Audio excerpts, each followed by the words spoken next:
मेरे हिस्से में मेरी प्यारी माँ है। दिल छू लेने वाली कहानी। एक गांव में एक सुखी परिवार रहता था। उस परिवार में 3 भाई और एक बहन थे।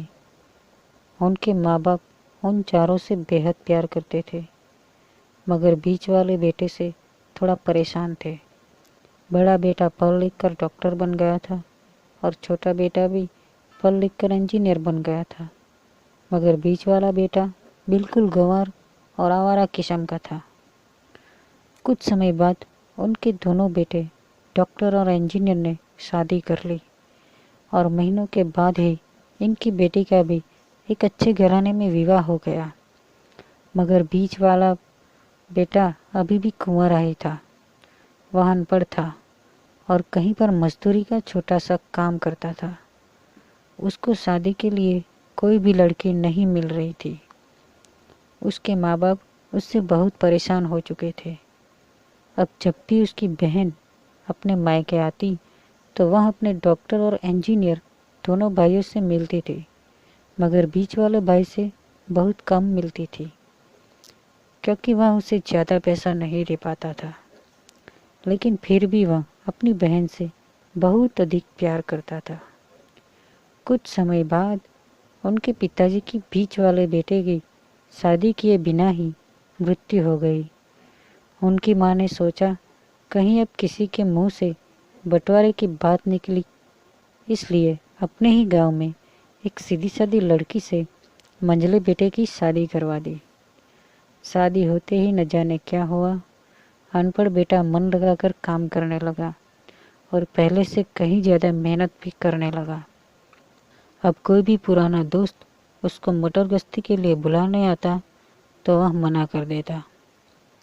एक दिन उसके डॉक्टर और इंजीनियर भाई ने सोचा कि यह तो गंवार और अनपढ़ है, हम इससे कहीं ज़्यादा पैसे कमा लेते हैं, इसलिए अब हमें बंटवारा कर लेना चाहिए। माँ के लाख मना करने के बाद भी दोनों बेटों ने बंटवारे की तारीख तय कर दी और उन्होंने अपनी बहन को भी बुला लिया।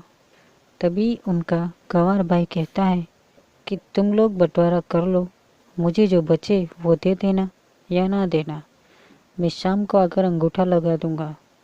तभी उसकी बहन कहती है, अरे बेवकूफ़, तू तो हमेशा बेवकूफ़ ही रहेगा। ज़मीन का हिस्सा तो आमने सामने बैठकर होता है।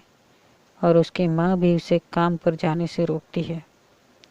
उसी वक्त वकील भी वहाँ आ जाता है और कहता है कि आपका सारा हिस्सा मिलाकर 10 बीघा ज़मीन और एक मकान है। अब यह बताओ कि किसको कितना हिस्सा देना है, मैं उसी हिसाब से कागज़ बनवा दूंगा। तब गंवार भाई कहता है, वकील साहब 5-5 बीघा ज़मीन हमारे दोनों भाइयों के नाम लिख दो और यह हमारा घर है मेरी प्यारी बहन के नाम कर दो। तब दोनों भाई पूछते हैं कि तू अपने हिस्से में क्या लेगा। गंवार भाई कहता है कि मेरे हिस्से में मेरी प्यारी माँ है। वह अपनी पत्नी की तरफ मुस्कुराते हुए कहता है, क्यों, क्या मैंने गलत कहा? उस गंवार और अनपढ़ की पत्नी अपनी सास से लिपट कर कहती है, माँ से बड़ी वसीयत क्या होगी मेरे लिए।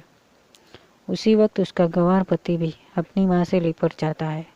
गंवार बेटे और बहू के प्यार ने जमीन जायदाद के बंटवारे को एक सन्नाटे में बदल दिया। तभी बहन अपने गंवार भाई के गले लगकर लिपट कर रोते हुए कहती है, माफ़ कर दो भैया, मैं आपको सम्मान नहीं दे सकी। तभी उसका भाई कहता है, मेरी प्यारी बहन, इस घर में जितना अधिकार हमारा है उतना ही तुम्हारा भी है। और रही बात बंटवारे की, तो बंटवारा नहीं करने से जीवन खत्म तो नहीं हो जाएगा। क्यों करते हैं हम बंटवारा? क्या हम एक साथ मिलकर नहीं रह सकते, जैसे हम बचपन में मिलकर खेलते रहते थे? एक साथ मिलकर रहने को ही तो कहते हैं एक अच्छा परिवार, और उसके परिवार को संभालती है एक माँ। तभी उसके दोनों भाई बहुत शर्मिंदा होते हैं और वह बंटवारे के सभी कागज फाड़ कर फेंक देते हैं।